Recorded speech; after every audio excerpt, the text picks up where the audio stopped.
joining us. I'm delighted to be here with you this evening. Thank you for taking the time and joining us from as far away as Australia, Washington, Canada. It's just such a privilege in this day and age to be able to welcome so many people from all over the world to talk about brain health and how to optimize this Bredesen protocol and get the most out of it at home. So my hope is that tonight you learn a ton about the ketogenic diet, why it makes sense for the brain, and how you can start implementing this at home.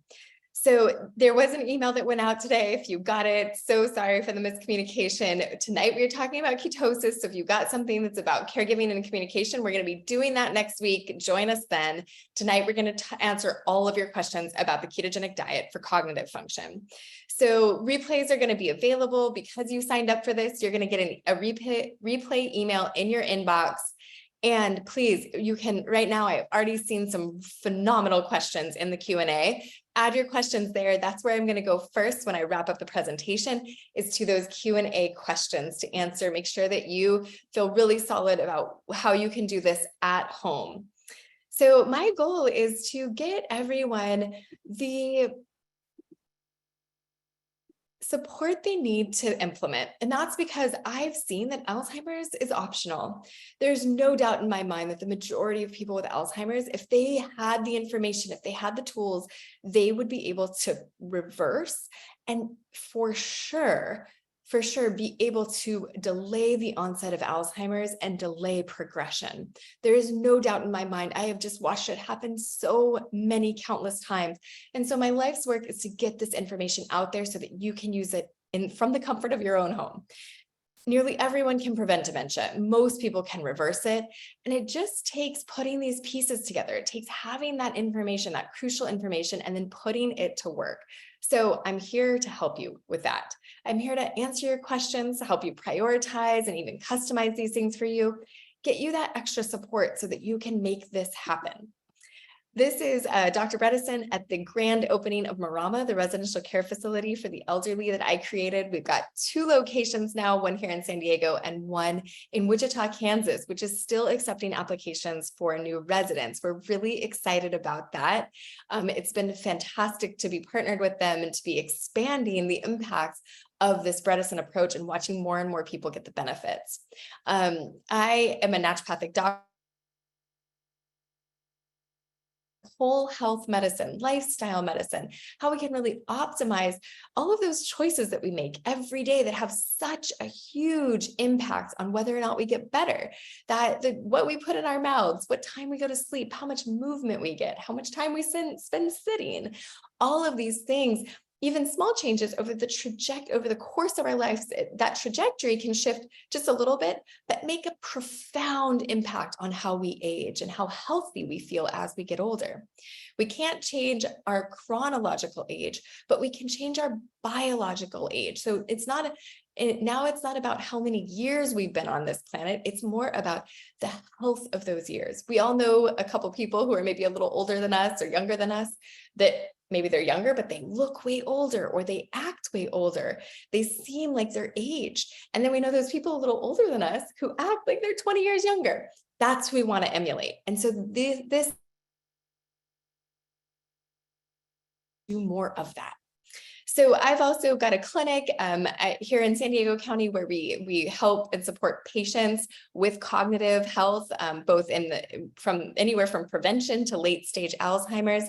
And we've done a clinical trial in my office, which was just published in the Journal of Alzheimer's Disease. It was published online in June, and it'll be in the print edition in August. We're delighted to share that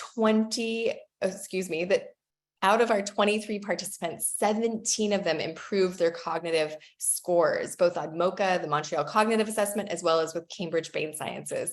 And a lot of those changes, both memory and composite cognition scores and the MoCA, all of those were statistically significant when you compared the means at the baseline to the means at 6 months. This is such exciting information. This compared to the clinical trials on the brand new drugs that are out there, those slow that process of decline. And so they draw out a torturous process rather than actually helping get people better. So you may know me from the summit. This was so much fun to put together. I mean, I just pinch myself still that I get to talk to people like Stephen Gundry and Dale Bredesen and David Perlmutter and Max Lugavere and David Hasse and just all of these luminaries in the field who have so much to add and who have really, been shining the light down this path for me and inspired me to take on this work and to help so many people. And it's such satisfying, amazing work that I feel so privileged to do. Richard is one of my patients who really, really inspires me. And I wanted to share about him tonight specifically because he is just such a clear keto patient. So his daughter brought him in and he had a big family, he had a bunch of kids, and his daughter, she didn't have kids, she's an adult, and her husband brought him into their home. And she was like, I'm doing this. I'm caring for my dad. I'm going to make all of this happen. And so she finally got him onto the ketogenic diet, and they had been traveling a bit and they'd been driving through the neighborhood, and he would look at the farm animals and she noticed he didn't know what the cow was a cow or a horse was a horse or a dog was a dog. He couldn't come up with the words. And so he would, cope with saying generalities or that animal or over there. He was still communicating, but it was harder for him to find words. And when some of the grandkids came to visit, he didn't know their names. And this was heartbreaking for her, and it was heartbreaking for her siblings. Well, he got into ketosis and he started remembering the names of farm animals, and he started remembering the names of his grandkids. The kicker came when one of her brothers came to town and brought his teenage kids, and they had this great relationship with Grandpa. They always would go get pizza and ice cream and have a good time, kind of indulge and be on vacation, and Grandpa would indulge them. And so they did that. They went out and got pizza and they got ice cream. And a few days later, Grandpa couldn't remember their names. It was so clear that being in ketosis allowed him to remember the names of farm animals and grandkids. Like, it was just night and day. So of course, after this, everybody was back on board and he got back into ketosis.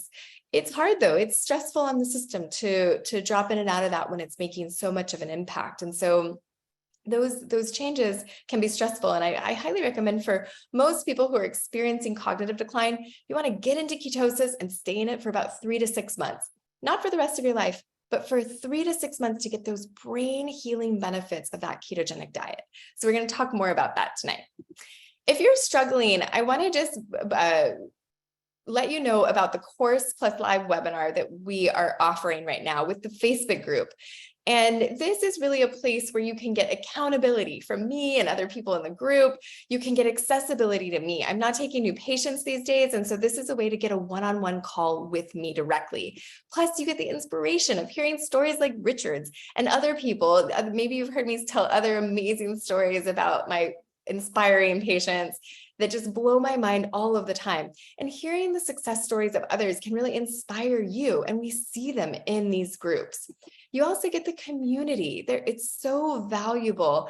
One of these groups, there was somebody who told me, she's like, I didn't worry about getting into ketosis because you told me to do it, Dr. Sanderson. I did it because I watched the other people in our group change. They transformed while they were in the class and when they got into ketosis, and watching their eyes shine brighter, their facial expressions be more engaged, and hearing them talk and hearing how they started to articulate in a totally new way was what inspired her to get into ketosis. And when she did it, they felt the differences too, both her and her husband. That community, that accountability, that inspiration is just priceless. And it's the support. It's people cheering you on. We had Shelly told us she joined the course, and she said, this has been a blessing already. Just a couple weeks in, and I got through the crisis, and now we're moving into restoring autonomy and finding balance in our relationship and routine at home. Having the summit plus Marama at home plus the coaching has given us the resources to know what steps to take next and put the knowledge to work at home. The only sad part is when the 12 weeks are up. It's kind of sad to say goodbye to everybody, but a lot of people keep in touch. That community continues. So I want to introduce you to a day at Marama. And in orange, you'll see here, is everything that happens in ketosis. It's all of the meals and all of the food that we're going to talk about tonight. So breakfast, lunch, dinner, and 2 snacks throughout the day. And at Marama, we can't do the intermittent fasting for too long. It can only be this max of about 14 hours.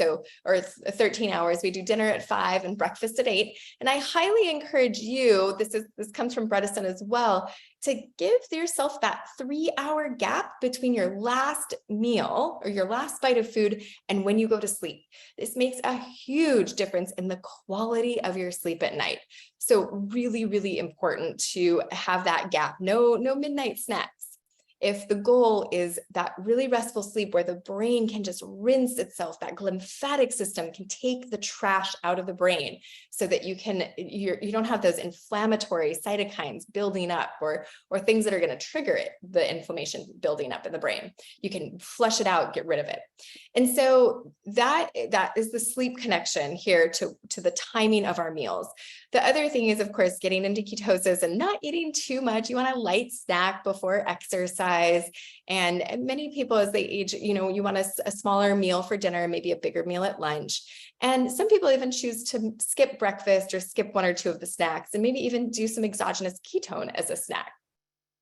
So keto basics. I first just want to tell you, I had a patient of mine come in this morning and she was wearing her favorite blue dress and she was showing it off. She spun around and I was kind of like, what's going on here? She was like smiling from ear to ear. And she's like, you wouldn't believe it. This has been my favorite dress. And I haven't been able to wear it for 10 years.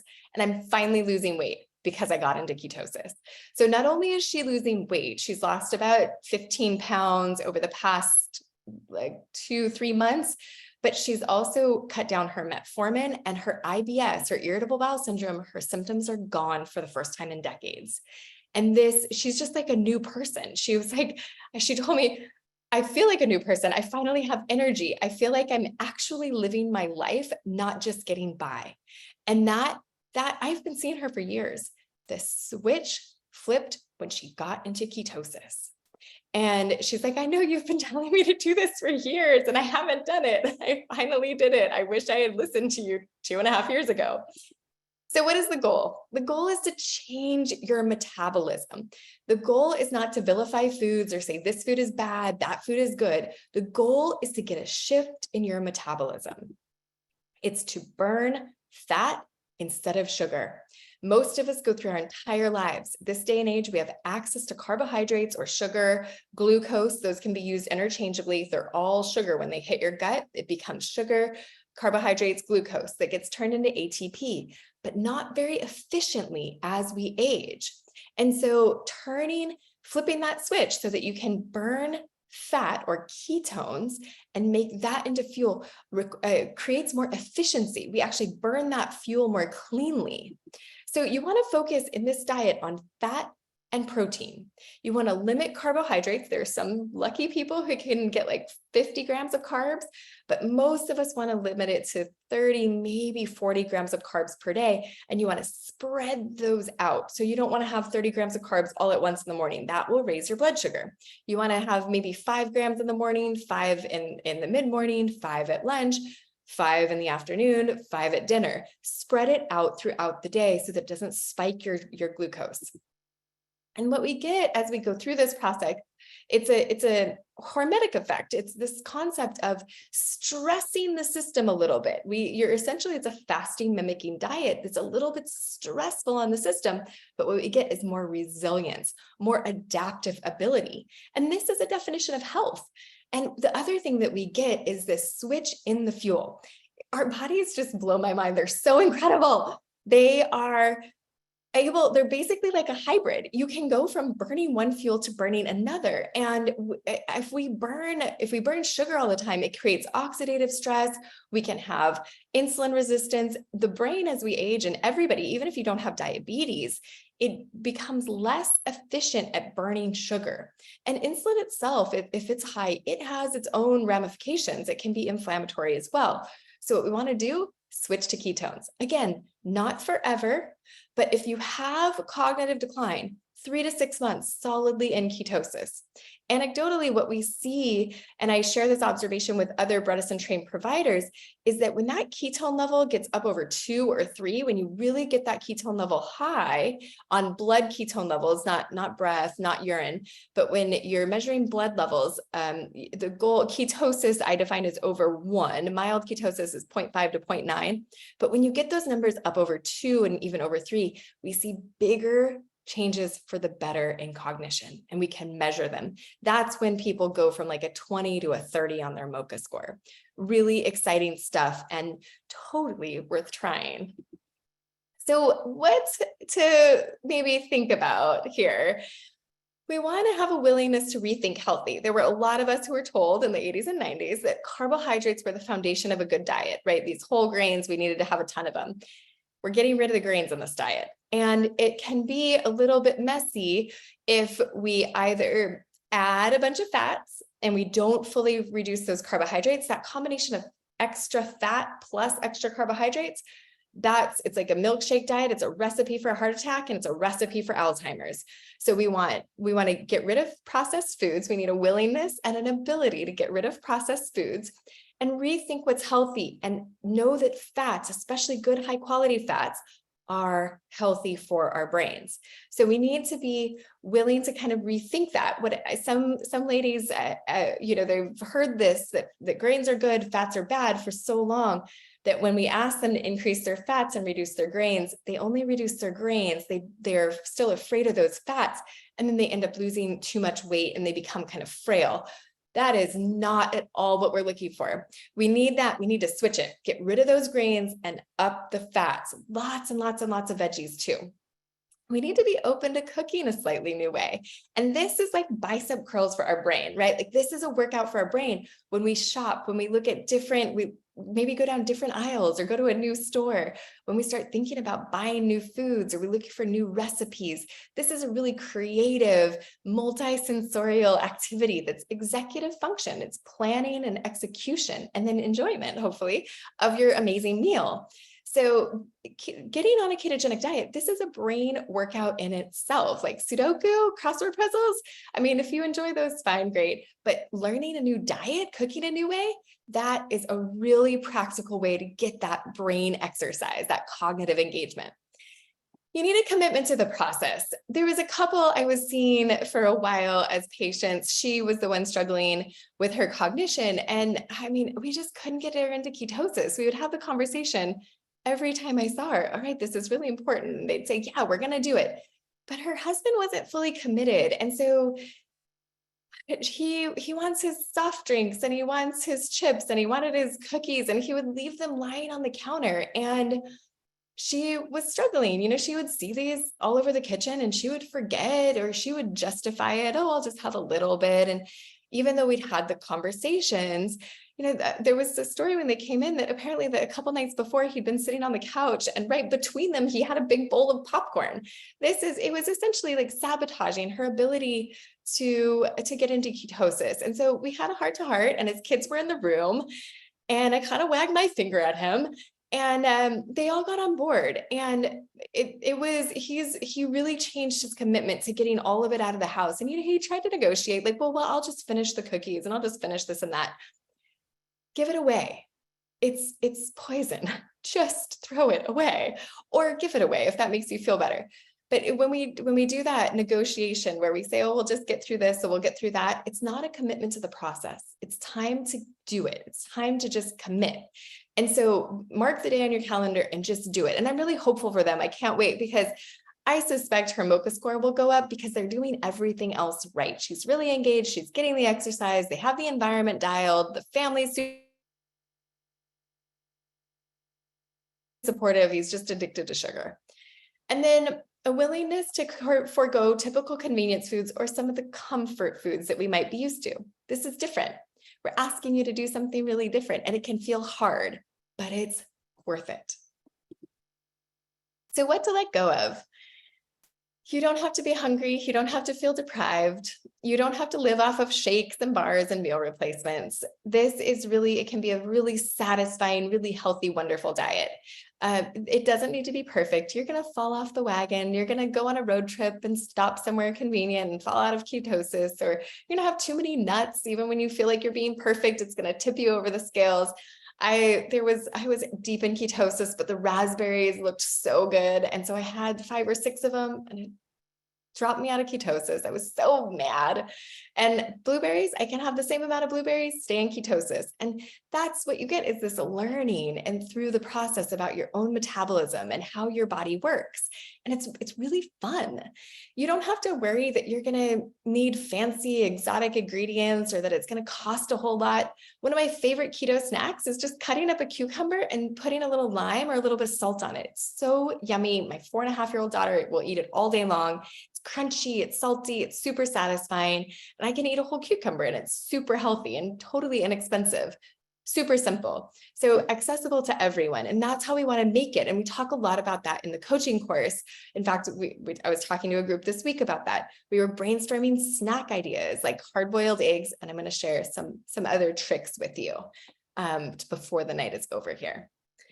So it's time to start enjoying this. Meals shared together, getting creative, family and community. I have this Greek patient, and he always comes in with his entire family. I have so much confidence whenever somebody shows up with a team. I'm like, all right, we got this, because you've got all that support. And it's just straight out of my big fat Greek wedding. I'm always waiting for them to whip out the Windex and be like, does this solve Alzheimer's? Not yet, but they're just they're loud and they're fun and they're laughing. And when we've talked about it, we had this big conversation about keto, and it's but the baklava and the dolmas, we can't eat the bread, and they're so expressive, right? And all of them, and it's just so funny. And they were really they looked like they were in pain considering giving up baklava. And then after a while, one of the daughters was like, but so-and-so, our cousin, he has the olives and they make feta, and maybe we could have him ship the fresh olive oil. And all of a sudden, everybody was like, oh yeah. And she was talking about the meatballs. And so she was kind of running through their what was on their cultural menu, and what would be appropriate to feed grandpa, her dad. And there were a bunch of options, and they started to rally around this. And it was really fun to kind of watch them go through and sort of negotiate and debate each other around getting him really healthy food he was going to like, and also getting him into ketosis so he could get the benefit of this. And I can just imagine their Greek salads at home with the feta and the olives and the olive oil and the onions and the lettuce, and they have a garden at home. And so they're growing it in a bunch of these things in their backyard. It was just really fun to watch how they came around to this. And I can just imagine them, enjoying that meal together. Take out your cameras, take a little snapshot of this slide and the next one, because I want to be putting ideas in your mind about how you can have a really satisfying menu of options. And I know not everybody is going to love all of these things, but you can just take the names of some of the, chia pudding with mixed berries, just go keto chia pudding with mixed berries, pop that into Google, you will get a bunch of recipes, and then you can make it your own. So use this as inspiration to get you looking towards a ketogenic diet. I know there's lemon ricotta pancakes with berries. These are done with almond flour. So you just put keto when you Google it, and keto recipes will come up for each of these. So these are fun. Residents love this stuff. No one goes hungry. No one complains about the meals at Marama. This is an example of 12 days of a menu that we've used at Marama. All right, here's another fun one. So whoever's here that's made fat bombs, share with me your favorites. Even if it's just the name, put in the chat what your favorite fat bombs are. There are so many fun ones. There's the red velvet cake version. There's the lemon meringue version. I mean, there's the peanut butter. I recently made the peanut butter cup version. There are so many good ones. And this fat bombs, they these are crucial for my household when I want to get into ketosis. I need that quick snack that's going to satisfy a sweet craving. And in those first couple of days of trying to get into ketosis, I've been through it how many times. I will obsess over donuts. I haven't had a donut in 15 years, but I can't stop thinking about it for an entire day. But if I have fat bombs, I can get that craving to go away. So fat bombs, they often have kind of coconut oil base. There's usually a keto sweetener. Allulose is a good one. And then there's some almond, something or another. Sometimes there's nut butters involved. So you can get into a rhythm where you have kind of the foundation of that, and then you switch up the flavors with maybe some mint or some different fun things, vanilla. So these are really, really fun to do. And I'd love to hear how creative you get making these at home. Doesn't require baking. My 4.5-year-old daughter and I, we make these together, and then she knows where they are in the fridge, so she can go in and get them, or in the freezer. We actually keep them in the freezer. I put them in a great big mason jar so that they're easy to grab and they're easy to store, and they keep that nice round shape. Okay, so keto snack ideas. This is what I was kind of getting at, is that we have, I think sometimes with food, the hardest thing is like, what am I going to make for dinner? It's that decision. And so when we have a bunch of inspiration, we have a bunch of ideas, it's easier to make that decision and get up over that hump. So again, take a quick picture of this. At Marama, we do deviled eggs. Even if you need something simple, that cucumber is so simple. Instead of deviled eggs, just do hard-boiled eggs with a little salt on it. Cauliflower pizza bites, if that is pizza bites and little ones is too much, you can make a full keto cauliflower pizza and then use the leftovers as a snack the next day. Just heat them up in the toaster oven. Cheese, this, as long as you're not lactose intolerant, having some cheese or some yogurt, some cottage cheese, maybe some sour cream based dips, these are good in ketosis. That keeps you in ketosis. So if you tolerate dairy, or I highly recommend organic, maybe even choosing sheep or goat instead of cow dairy. But this is a great way to get that satisfying fat and protein that keeps you from craving sugar. So definitely think about that. Meatballs are a great one. We do them in the Instapot, and they're, you to stick a little toothpick in them, a great little bite-sized finger food snack.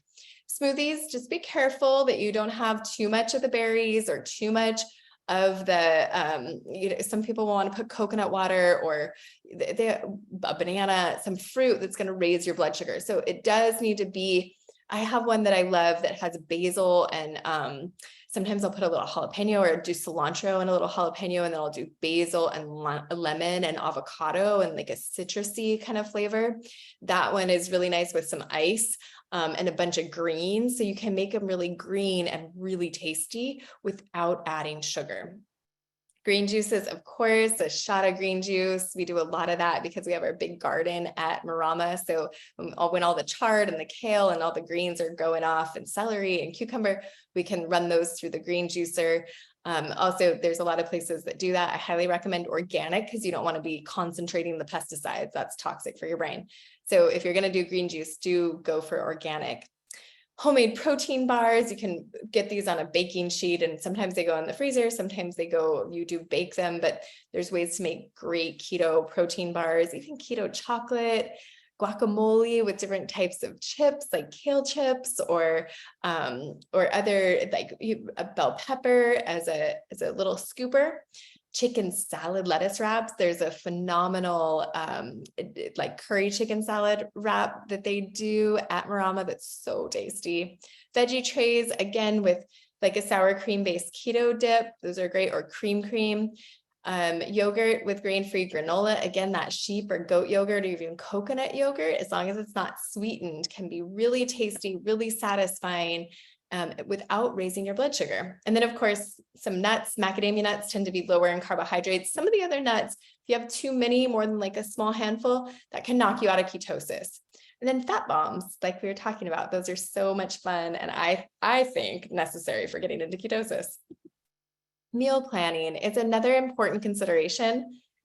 Just making sure you take that time to choose recipes, allocate the time to shop, create the list. Get to the store. Do you need to go to new stores? Do you need to go to make multiple stops potentially? You can't get everything at Costco, so you got to stop by another store. What other supplies might you need? I use my zester, I use my food processor, I use my Instapot, I use a zoodler, the zucchini, it makes noodles out of zucchini. I use that all the time. Before I got into ketosis, I didn't use those much. So I had to get a couple of things that were new and different. Prep ahead, plan ahead, get into this, and then make the meals and don't forget to enjoy them. It can be a really, really fun, really satisfying process. And so I can't wait to hear about what you guys are doing. And I get so much inspiration. Oh, somebody talked about a cardamom fat bomb that I'm waiting on the recipe for. I'm really excited to get that because I love cardamom. But I get so many great inspiring recipes from everyone in the group. And then a lot of those get shared on the Facebook group, which is a fun way to connect and just share. Oh, I wanted to tell you about Chris. She's an amazing woman. She was struggling with cognitive decline, and she's working as an OR nurse in the operating room. She'd been working for decades and decades. And part of me was like, are you ready to retire? But a lot of times when people retire, they go downhill a bit. They lose purpose. They're not getting that social interaction. But her work was really hard for her. And, new things on the computer were just impossible. And she was having to ask people for help. She wasn't getting her charting done. So she was staying even longer hours, which was stressful. And, she wanted to keep working. She enjoyed it, but it was getting more and more stressful. And she felt like everybody else was kind of having to pick up her slack.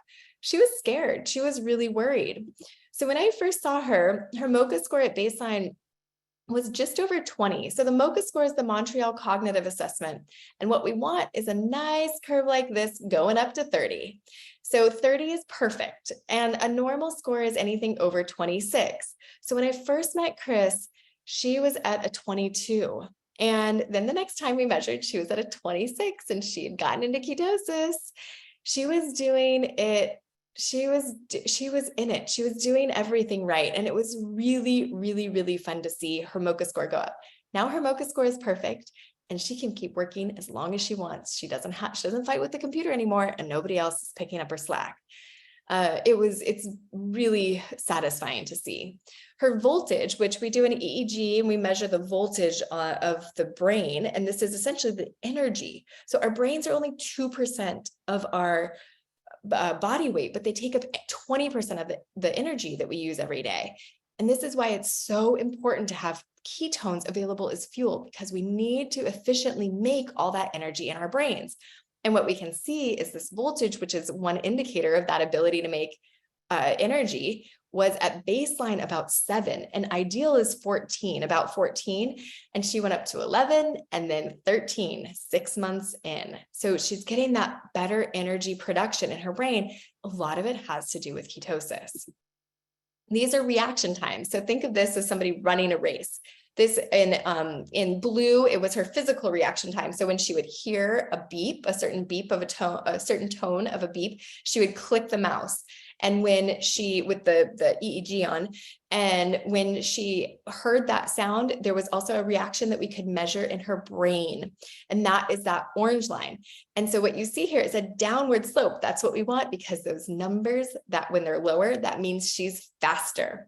And so you want to run that race faster, have a lower number in terms of time, right? So that's what we see, is this decrease in the amount of time that it takes for her brain to respond, because it has better energy. And she was getting the exercise, she was getting the engagement, she was doing all of the pieces. But for her, what really stood out was getting into ketosis. So we are offering a course, the Marama at Home course, tonight at a very, very special price. I heard back from some people who were saying that it just was a little out of the price range. And I was talking to a business strategist, kind of my accountant, who helps me with a lot of things.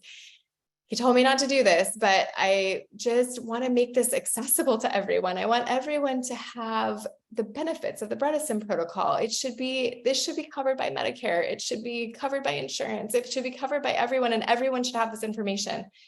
It's not yet, but I'm trying so hard to make it as accessible as possible to as many people as possible. So the Marama at Home course, it has instant access to the 11 modules that are pre-recorded, and that is a caregiving course that we sell standalone for about $500. You also get 12 live coaching sessions with me. And this is where we, as a group, we dive into all of these things. We dive into keto, we go deep into keto, deep into environment, deep into caregiving, deep into exercise, deep into the brain stimulating activities. And so we take these deep dives into these pieces, and each week we take the next one and we add it to all of they're like building blocks. We just start adding together. There's also a private Facebook group that I referred to. This is where we share recipes and ideas and the ups and downs, and people can stay connected. And in the Facebook groups, I know like when sometimes I wake up in the middle of the night and I have a question and I want it answered, but I'm not going to call whoever I have the question for. It's the middle of the night. So you can add it to the Facebook group. And right now we're offering this with a one-on-one call with me. And this, again, I don't take new patients anymore. So this is kind of the only way to get a one-on-one call with me where we can dive into your unique situation so that we can come up with the solutions, help you prioritize, make sure that you're getting the individualized attention to get the most out of the Bredesen protocol. We can troubleshoot, we can find what you need. And then in addition, you get the benefit of this incredible community. Of course, you might meet accountability partners, you might meet soulmates, who knows, meetup partners. We have a lot of people. It's really interesting because we have a lot of people joining us from Canada right now. And sure enough, they're close enough where they can get together. And they also, they run into the same thing about, oh, can we get meal delivery here? Or what about this? Or ketones, getting ketones here, the keto mojo, how do we get it in Canada? And so they're all helping each other figure these things out. And a lot of them already had solutions for it. So when you set goals on your own, it's about 30% of the time you will meet them. 50% of the time. When you're in a group community setting, now it's like 80% of the time that you will meet these goals. So you get that accountability, you get that community that is so priceless when you're looking for a transformation, like the reversal of cognitive decline. So this group we're offering this Marama at Home course, plus the coaching with me, plus the private Facebook group. So it's more than just the group. It's the coaching, it's the class, it's the one-on-one kickoff call, and you get to talk to Tyler. So if anything comes up through the whole 12 weeks, something unexpected, you jump on a call with her and she's going to keep you on track. She's going to help you. Maybe there's something you don't want to share in a group, but she is there for you to have that extra one-on-one call. And $1,000. And we are offering this tonight only if you purchase before Friday. We are offering this 12 weeks of live coaching right now for only $19.97. We did this once last year. We sold out almost immediately. So please, if you want to do this, dive in right now. I know that finances can be a struggle. And so we also are offering a payment plan of $7.99 3 times. We have had so many people get so much out of it. Richard had said this program is brilliant. It's already started helping me to get more organized and prioritize so I can help my wife. My days are already different. We're both doing the meditation now and it's working. I feel so much better. I feel my brain changing. Peter said, I love the questions from other people on the coaching calls. I get answers to questions I didn't even realize I had. I hear different versions of that all the time. We've sold out pretty much every group that we've had. And we just had another 45,000 people join our email list. And now we have over 100,000 people on the list. So this is going to go out to everyone if we don't sell out. So if you want to get in and get this, you are here in this webinar, hearing this information. You're the only one that knows it.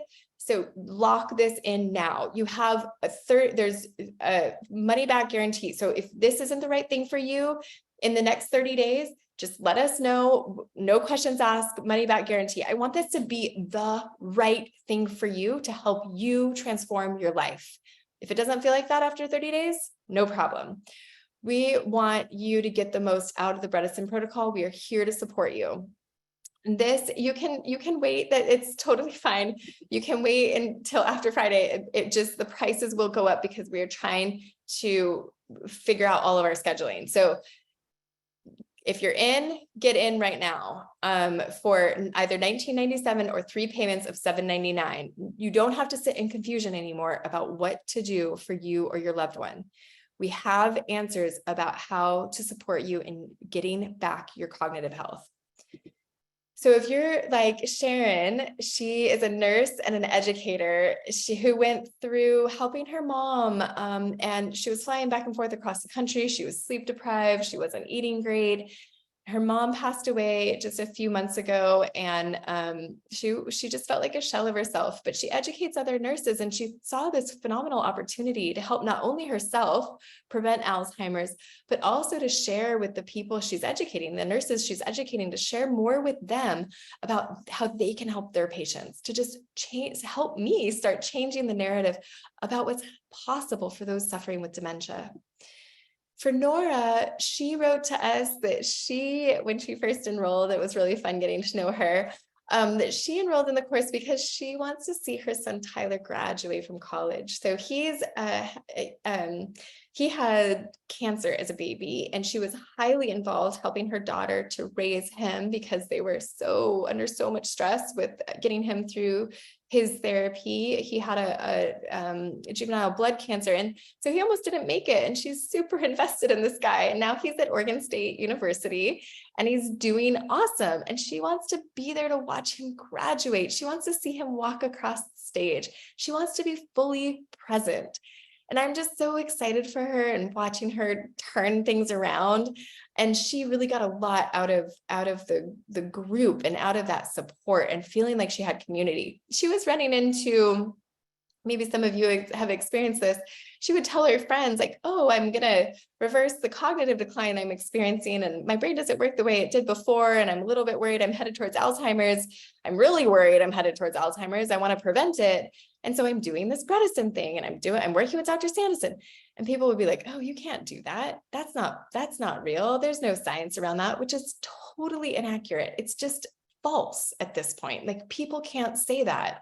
It's not true.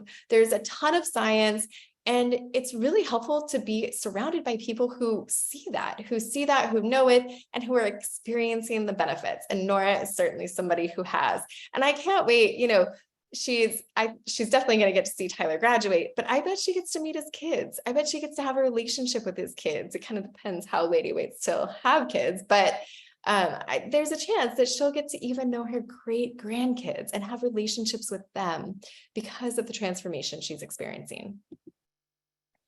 And Mariana, this one just gets me every time. I saw my best friend last weekend, my best friend Nadia, who my daughter is named after, and we went to medical school together. And just the thought of growing old with her and creating memories with her for the rest of our life, I really understood where Mariana was coming from. She had her friend Anna, she watched her nurse her parents, and even Anna's grandma had lived with her and her parents when they were growing up. And so Mariana watched multiple generations of Anna's family go through Alzheimer's, and she knows that Anna has the genetics, and she's noticing her slipping. And so what she came to do was basically, yes, help herself, but really she wanted to collect all the information, learn as much as possible about it, and then take it back to Anna.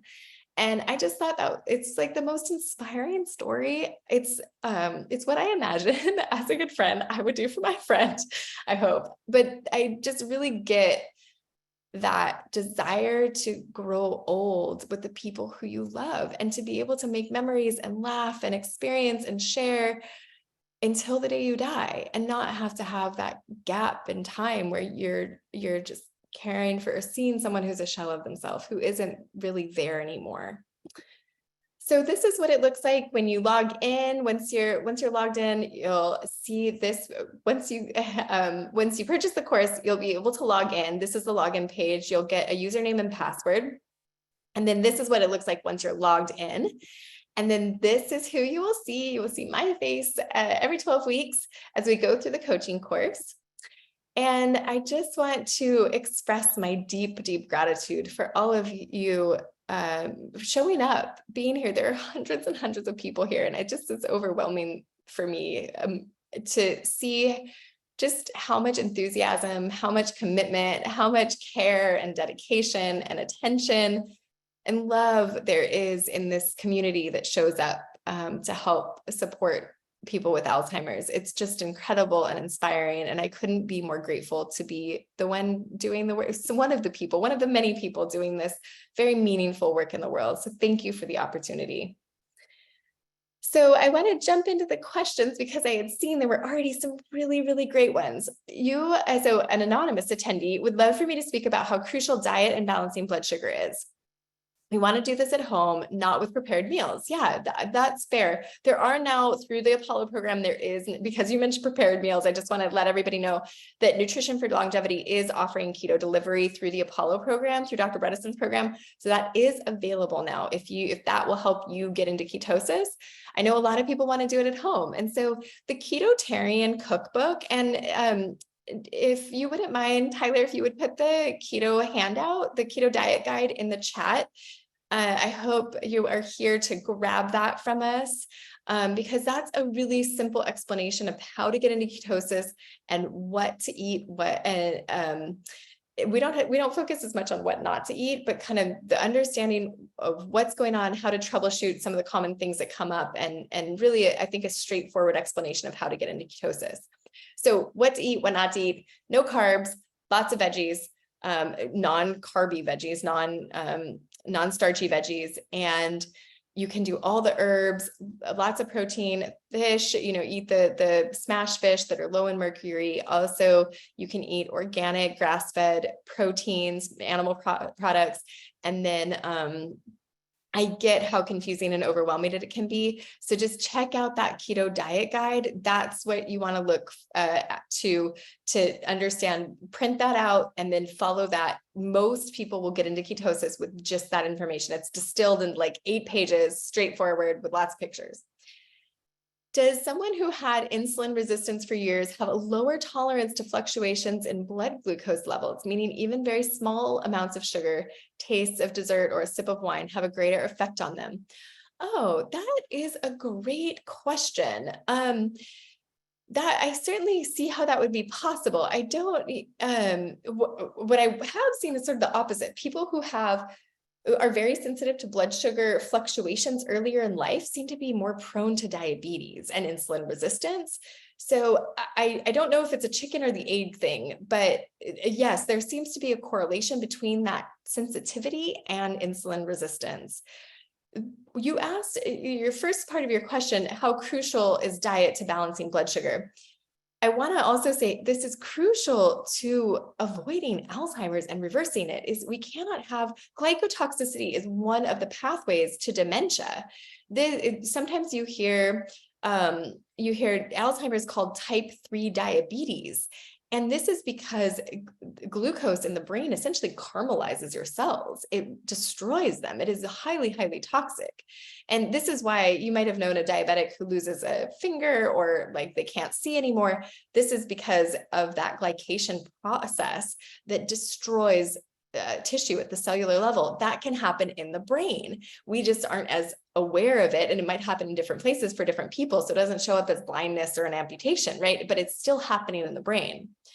What happens to the brain and cognitive function when I think you're asking about these fluctuations in glucose? So it's highly stressful for the system to have these fluctuations of the sugar spikes and the sugar drops, spikes and drops. Highly, highly stressful. You'll notice people get hangry, they get stressed, they act differently. Tyler, it looks like the link isn't working for the PDF. Would you try that again? I'm sure she's working on it. It will be up soon. And then the other way to get it is just to go to the Solsari website. And we already have your email address. So if you just put in your email address, it'll send it to you automatically too. So the brain and cognitive function, when we are under stress, we don't remember things, right? So when we're on that up and down of glucose, we don't remember things. And then if there's insulin resistance involved, then that sugar is not really contributing to efficient energy production. You have inefficient, toxic energy production that is burning dirty. It's basically creating a lot of oxidative stress. So super important to get into ketosis and get off of that roller coaster ride.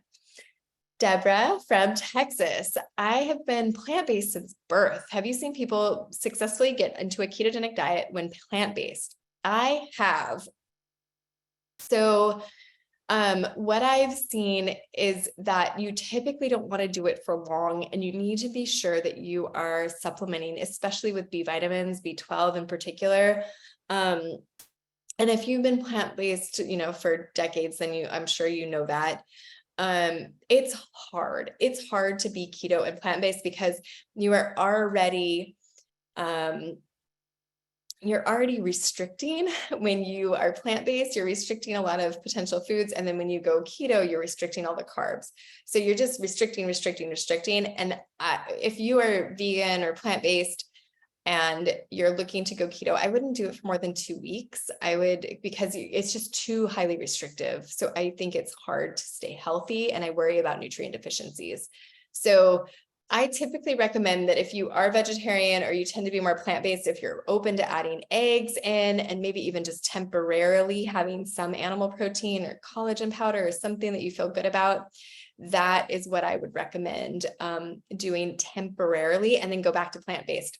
I often recommend going back and forth between ketosis and plant-based, or at least Whole30 ketosis and plant-based. So that's part of why I justify the animal protein and the dairy, is because it's just temporary. You just want that benefit, that metabolic benefit of getting into ketosis. And then, obviously it's way better for the planet to have those animal proteins, and it's better for the animals. But for your brain, I worry a little bit about being keto and vegan at the same time. If you have the ApoE4 gene, affects this gene, especially marital stress. If one can't leave, especially due to financial reasons, what does one do in this situation? Karen, so I do recommend ketosis for people with ApoE4 genes. I would recommend a therapist, and I am not that person, but my bias is that everyone should be in therapy. So I highly recommend that. And if you need a referral, shoot Tyler an email and we can get you one. I've been doing keto for a month and a half. Yay, Carol, good work. I'm so happy. Though I've been following it very closely, I've only been able to register moderate ketosis on my ketone. One, exogenous ketones might help get that up. You might not be having enough fat. And the other thing you might want to consider is a continuous glucose monitor. When I figured out that those raspberries kicked me out of ketosis, it was because I was wearing a CGM. And that continuous glucose monitor is what taught me what was spiking my blood sugar and what wasn't. I can't tell you how many, couples I've had in here, a husband and wife, where she can eat zucchini and ketosis and he can't. I literally had a patient tell me that he could eat white rice and stay in ketosis, which makes zero sense. But he had a CGM and he had a keto meter, and that allowed him to stay in ketosis. And he measured in multiple ways, and sure enough, he could have white rice. It makes no sense. Everyone is a little bit different. And so there might be something that you're having that's in those phase 1 foods, those category 1 foods, but you're not staying in ketosis because you just individually, 95% of people will get into ketosis with those foods, but you might be one of those rare ones who doesn't. And there's something in there. Maybe it's a little bit of too many nuts, maybe enough fat, you don't have enough substrate for the ketones. So that's when it makes sense to do the exogenous ketones or more fat in your diet. I got a new PCP, a new primary care provider, and asked if I could do a KetoFLEX diet, and told her about the protocol, and said due to the low HDL, not to attempt dietary change for my plant-based diet. I asked if I could take the supplement Keto Fire, and again, she said no. Any advice? I did get the book last week, so possibly I can implement some of the suggestions. I'm not ready for sleep, exercise, etc. Yeah, this is really, really challenging when You are. Sorry, I feel like I'm about to sneeze.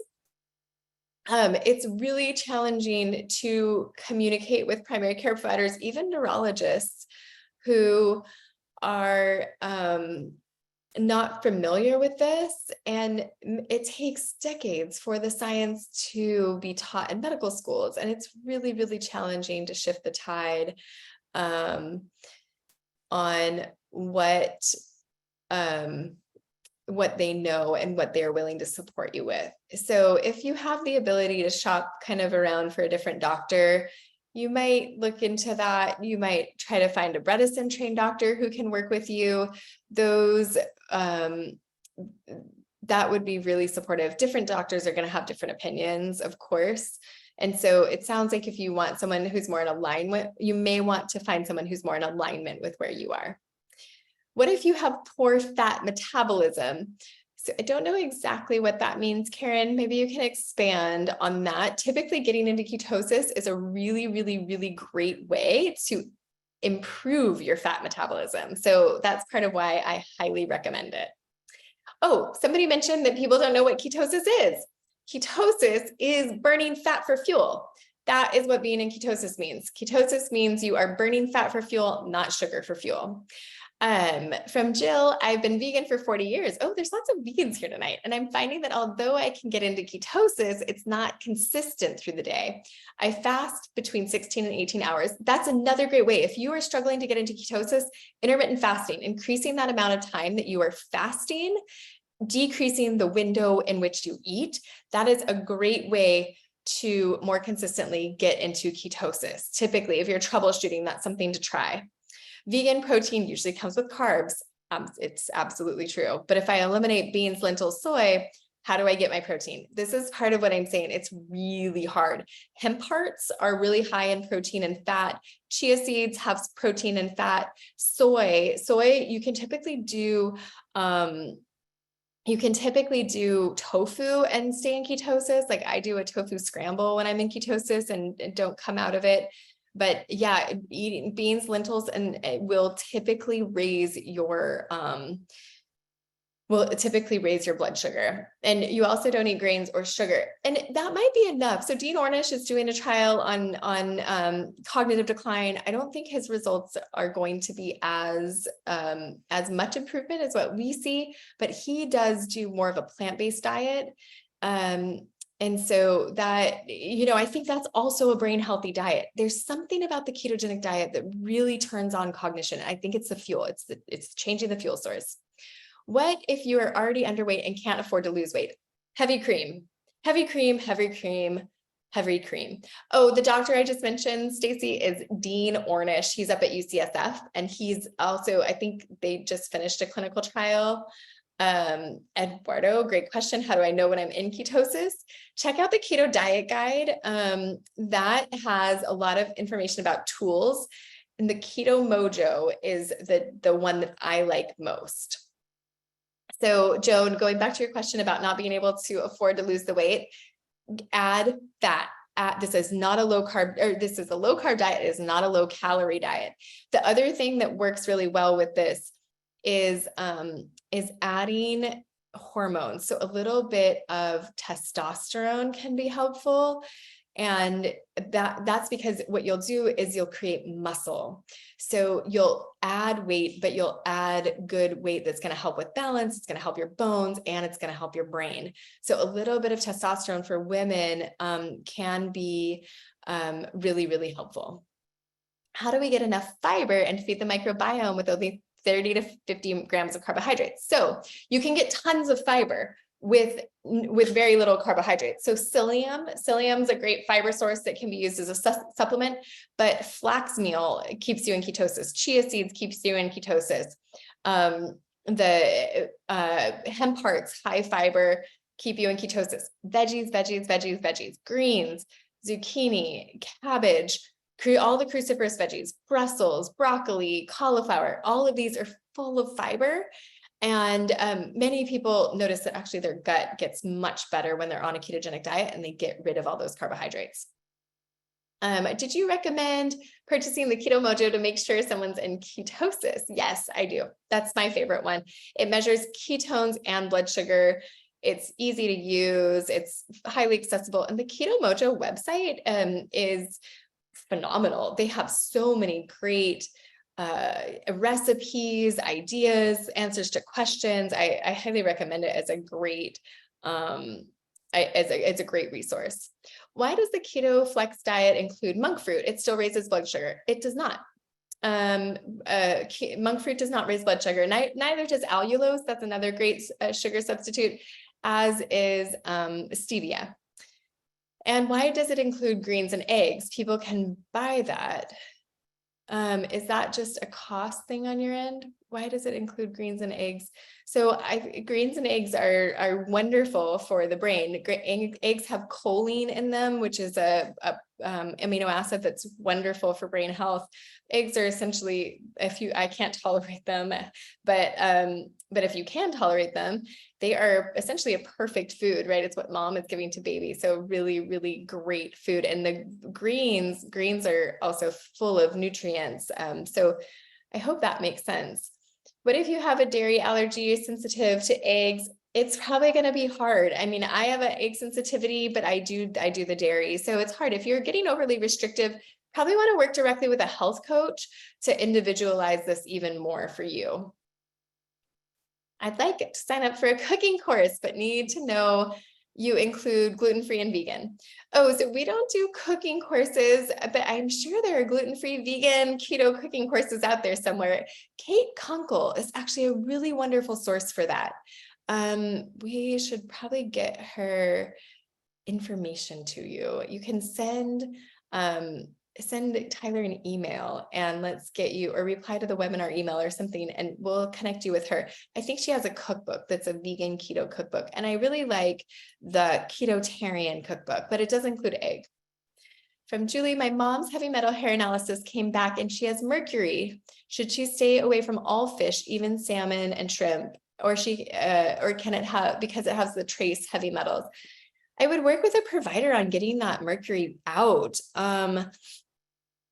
That would be important because mercury is directly neurotoxic. You may want to consider staying away from all the fish, but wild salmon shouldn't have much. And there's ways to bring that down pretty quickly. What do you advise for people who see their cholesterol readings move out of range? Is this common? I've been trying to do a KetoFLEX inspired diet along with intermittent fasting and 3 hours food free before bed. I've been doing all of this on my own, not testing ketones or blood sugar.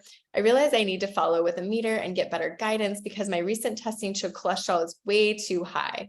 Blood sugar, however, has improved.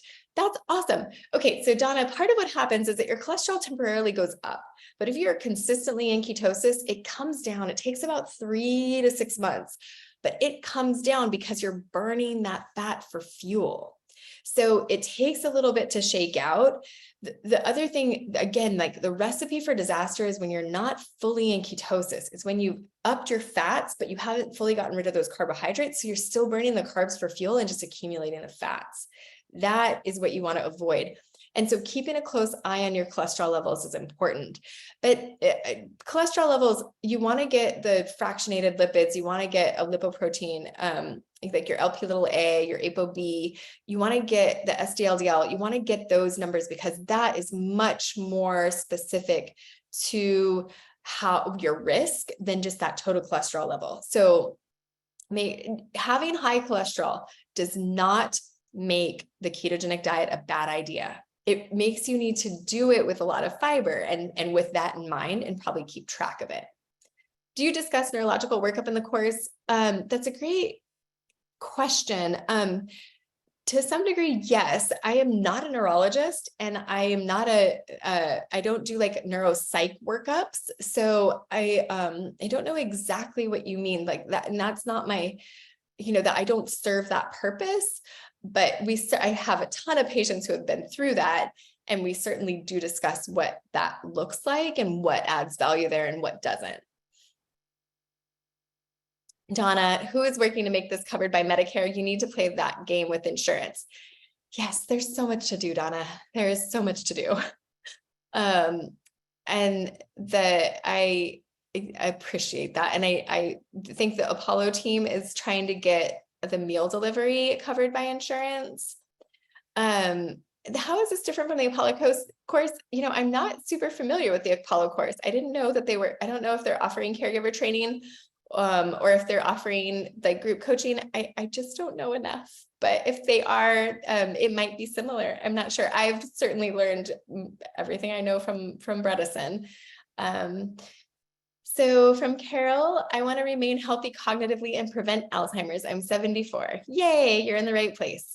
I eat mostly plant-based, organic, no meat. I do eat fish and eggs, quinoa, lots of veggies, gluten-free, lots of fat, almond butter, tahini, olive oil, blueberries, no processed foods, very low sugar, no foods with chemicals. I cannot have dairy, causes severe sinus infections. Don't have dairy. Alternatives are too processed. Any healthy substitutes? I do use almond milk. I think that's a great one. Coconut milk. It sounds like you probably can't do oat milk. But thoughts about a diet for my brain. It sounds like you are doing a great job, Carol. I'm highly impressed. We probably have a lot to learn from you. A powdered keto sweetener is allulose. That I think you're doing a really good job. And I do think that allulose might be something to look into. What tests to check to see if we're insulin resistant? And would you tell us again how we fix insulin resistance? My mom has the BioSense gizmo. Will that be accurate? BioSense, I think, is the breath one, and we have not found that to be accurate. Some people say that it is. They find a way to calibrate it. I don't know what that is. We use the blood testing because I feel like I can rely on that.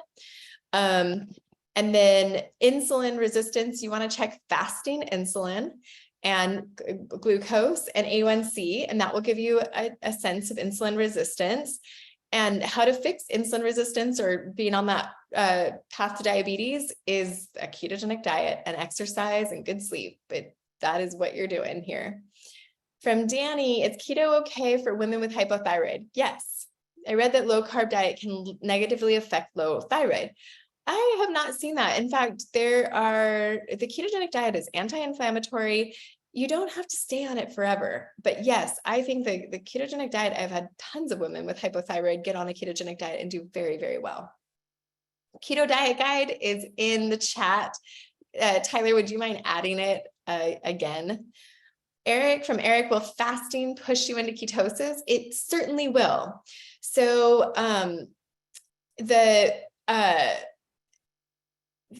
fasting for 72 hours will put you in carb reduction, whether you do that from just fasting alone, or if you do that from getting into a fasting mimicking diet, like the ketogenic diet, happens after about 72 hours. So that's when your body stops creating new glucose from glycogen, gluconeogenesis in the liver. And what happens is that then you start using ketones, you start burning fat for fuel after about 72 hours. Now, if you restrict carbs, the same thing will happen. So yes, fasting will get you there, but it won't keep you there because you can't fast forever, you'll starve, right? So fasting, yes, will push you into ketosis, and intermittent fasting can help you get there as well. Any suggestions for motivating and encouraging those in their 80s who are set in their ways to transitioning to the KetoFLEX diet? My mom is always negative or skeptical that my father won't be able to do this diet. It's challenging. That's part of, that is part of this whole willingness to give things up. We've got to be willing to kind of change our mind around a few things. I find that it's about what's available. So kind of like that story I told about the couple where he was sort of undermining her progress. He had snacks around all the time. If someone's going into the cupboard and they find cookies and crackers and all these things that are going to raise their blood sugar, it's not going to help. It's really important to set up an environment where there is,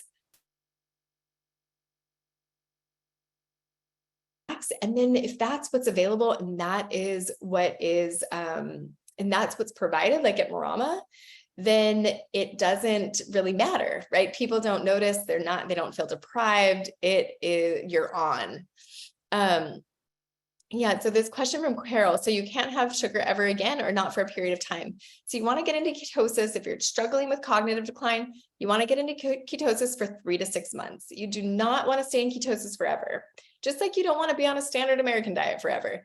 So usually I recommend going back and forth between a ketogenic diet and a plant-based diet. And then when you're on that plant-based diet, you're going to have carbohydrates, and weddings happen, birthdays happen, right? You fall off the wagon, but it's important to just get back on. Does a ketogenic diet work for vascular dementia? So the data on that, I'm not sure if there's super specific data on that, but if you are eating a healthy ketogenic diet, I would expect it to work just as well for vascular dementia as all of the others, because what's happening with vascular dementia, you're not getting enough fuel to the brain, right? You can't get blood there. So what you want to do is give it a really efficient fuel source. And then also a good healthy ketogenic diet that's high, it's mostly vegetables. We're not talking bacon and cheese all day long, right? We're talking about lots and lots of veggies, some some protein. Actually, I usually have like the higher fat protein, like chicken thighs and things like that. But that will, a diet free of processed foods will help with vascular dementia. It will help with coronary artery disease, and it will help with cardiovascular disease and reduce that risk. You want to do it, of course, with exercise and sleep and potentially supplements that can reduce things that are contributing to that vascular dementia. Will staying in ketosis for several months make you metabolically flexible? So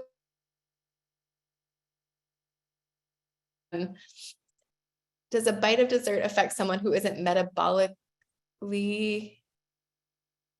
and has dementia much more than someone who is metabolically healthy and doesn't have dementia? Well, a bite of dessert is going to kick you out of ketosis. So it depends on your goals. So if you want to be in ketosis, you need to avoid the desserts for a while. And someone who has dementia has a lot to gain from being in ketosis. So it just depends on your goals. I read that dairy is actually not good for those with dementia, even those who tolerate it fine. I believe Dr. X said this, not just the inflammation, but for other reasons. Have you heard of this? Yes, I've heard of this. My opinion is that if you restrict too much, if you restrict all of the dairy and all of the animal protein and all of the carbohydrates, you're left with very little to eat. And that restriction makes it, and then also there's a lot of weight loss. So people aren't satisfied. So this is really about the practicality of the benefit of getting into ketosis. And so I suggest people do dairy if they tolerate it, not forever, and not if they don't tolerate it. But some dairy for a while is really, I think, very helpful in terms of making sure that people are satisfied and healthy and getting the most out of it. All right, I'm going to take one more question from Robin. Please explain the idea of going out of ketosis after 3 to 6 months. What happens then? Then you go back into glycolysis, which is burning sugar for fuel. Usually I recommend a Whole30 diet or a plant-based diet. There is a phenomenal book by my friend Brant Courtwright called The Neurogenesis Diet and Lifestyle. And he explains all of this really, really well and goes deep into the science of what happens when you go in and out of ketosis and you get that metabolic flexibility, right? Flexibility is that ability to go back and forth between them so that your metabolism can burn fats for fuel or sugar for fuel. And you don't have insulin resistance anymore. So when you are burning sugar for fuel, you get more out of it. Super, super exciting stuff. I'm so grateful to all of you for being here, for all of your questions. His name is Brant Courtwright. I'm going to put it in the chat. Neurogenesis, diet and lifestyle. And we go through, in the course, we talk a lot about the resources that I love and some of these great books that dig into all of these pieces and help you individualize it. So I would love, love, love, love, love to see you guys there. You have until Friday to decide, and then the discounts go away. So if you're interested in this, if you're excited, if you want to learn more great information like this, then show up and in the course and show up next week. We have one more webinar about communication and caregiving. So I cannot wait to see you there. Thank you so much. So nice to be with you all tonight. Take care.